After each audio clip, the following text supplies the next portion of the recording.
Assalamualaikum warahmatullahi wabarakatuh. Teman-teman penghobi tanaman ya, pecinta tanaman, penghobi tabu lampot dan pecinta tabu lampot semuanya. Di saat ini memang tabu lampot sedang booming ya, nanam buah dalam pot, pendek, kecil, bisa berbuah. Resep seperti bonsai, melebihi tanaman bunga ya. Uniknya tabu lampot kan ada hasilnya gitu. Jadi orang kemudian takjub di situ gitu. Ada hasilnya, berbeda dengan bunga, berbeda dengan bonsai ya. Nah, kalau ini kan bisa menghasilkan buah, bisa dikonsumsi.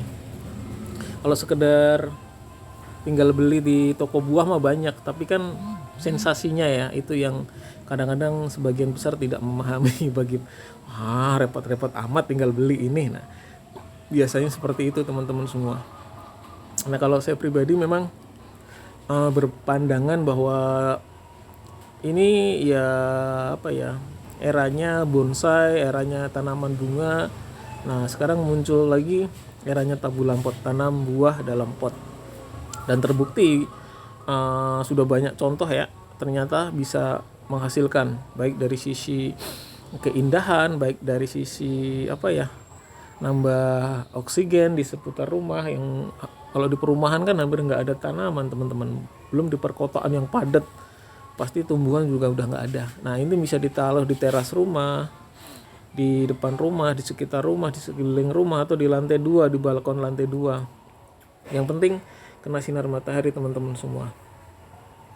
Nah, seperti itu. Jadi ada sih yang memang ke tempat saya udah ada buahnya, tinggal beli, tapi nyampe rumah setelah dipanen udah nggak berbuah lagi. Nah, banyak juga sih kasus-kasus seperti itu. Tentunya saya pun juga mengalami hal-hal seperti itu gitu. Sempat mati juga, bahkan punya saya yang pertama itu mati. Akhirnya saya mencoba lagi. Nah, akhirnya sampai ya cukup banyak lah, cukup banyak, dirawat dari nol. Ada juga yang sudah berbuah tinggal dirawat, nanti kalau udah bagus pasti ada yang tertarik gitu. Biasanya seperti itu sih.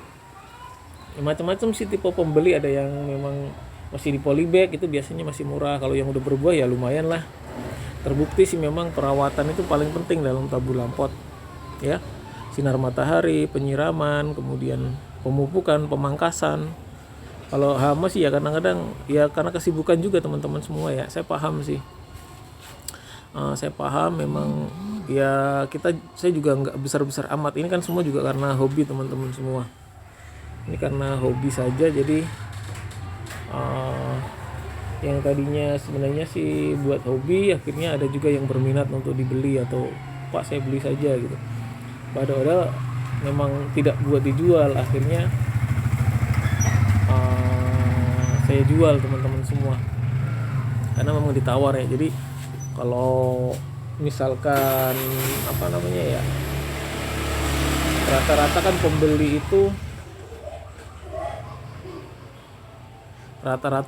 kan biasanya tertarik itu ketika mereka sudah berbuah teman-teman. Habis berbuah dipanen sampai rumah selang berapa bulan udah nggak berbuah lagi. Nah, sebenarnya kuncinya memang di perawatan ya, karena ketika kita nanam di pot itu ya nutrisinya hanya dari situ. Kalau kita nggak kasih pupuk, kita nggak kasih rawat, ya sebisa mungkin namanya di pot ya, dengan media yang terbatas. Usahakan juga ranting, daun dan sebagainya jangan terlalu banyak dan terlalu besar. Nah, sebisa mungkin sering dipangkas. Nah, ranting-ranting susu dan sebagainya sebisa mungkin dipangkas lah teman-teman ya. Jadi nutrisi yang disedot pun juga nggak terlalu banyak teman-teman semua. Jadi boleh dibilang eranya memang tabu lampot ya. Dengan seperti ini kan ya, meskipun nggak sempurna tapi orang ngelihatnya juga wah jadi rapi, potnya sama di hampir 50, ukuran 50 semua teman-teman. Nah, oke ya, jadi bagi yang tidak punya lahan, tabu lampot menjadi solusinya. Bagi yang lahannya sempit, tabu lampot adalah solusinya teman-teman semua. Ya kalau nggak bisa beli secara tidak bisa beli atau tidak bisa menanam, beli dulu yang udah jadi, nanti pelan-pelan pasti bisa kok, lama-lama pasti bisa teman-teman semua. Saya pun dulu juga sama seperti itu. Saya pun dulu juga sama seperti teman-teman. Bahkan punya saya yang pertama mati. Akhirnya seperti ini. Akhirnya ya tabung pot cocok di perumahan, cocok yang tidak punya lahan, cocok yang lahannya sempit. Taruhnya di mana saja bisa. Teras rumah, di atas selokan dan sebagainya teman-teman. Oke ya, jadi selamat mencoba untuk yang di perumahan, di perkotaan dan sebagainya ya. Jadi jangan ragu, jangan takut. Nah, kita bisa nambah oksigen di sekitar kita, jadi hijau, seger ngelihatnya ya teman-teman semua. Oke, selamat mencoba menanam tabu lampot ya. Mudah-mudahan bermanfaat dan konten saya ini bisa memberikan sebuah inspirasi buat teman-teman semua yang di perkotaan, di perumahan dan sebagainya. Oke ya, selamat mencoba.